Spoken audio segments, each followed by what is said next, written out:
Sagutin ang mga aligasyon laban sa kanya.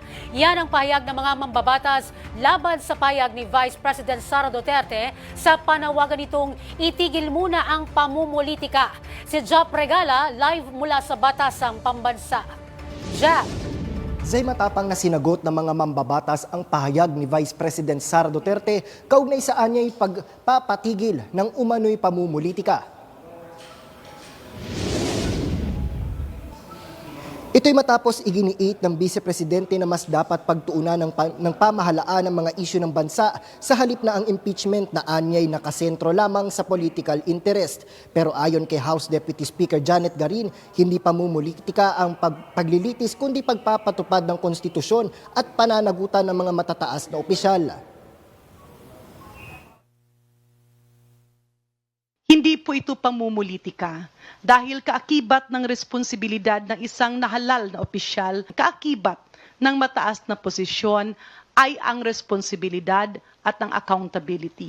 Hindi naman tinitigil yung serbisyo sa taong bayan, patuloy na tumutugon ang gobyerno sa mga pangangailangan, patuloy na gumagalaw ang Kongreso, patuloy na nagtatrabaho ang Senado, ngunit we cannot have selective tasks. Hindi pwedeng piliin lang natin yung ating trabaho dahil ang ginagawang impeachment trial ay sang-ayon sa saligang batas.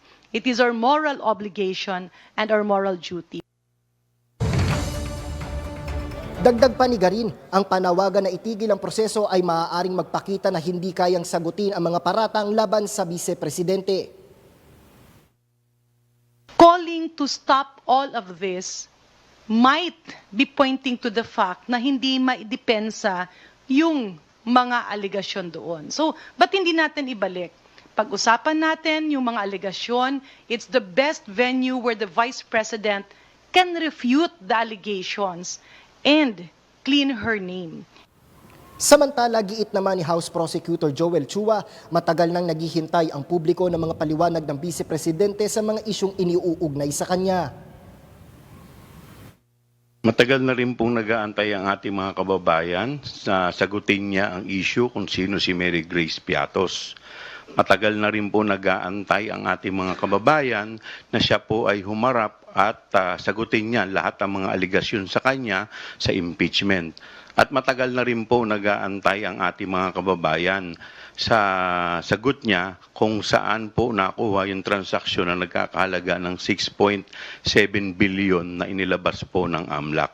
Yan po muna ang sagutin niya bago po siya magsabi na kami ay namumulitika lamang.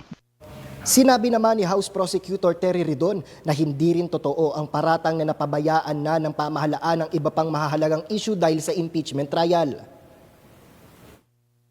Hindi po totoo na consumed by politics lang po yung pong ginagawa ng atin pong pamahalaan. May aktual na pagtugon doon sa mga batayang usapin at tingin ko nakatutok po yung pamahalaan sa mga bagay po na ito.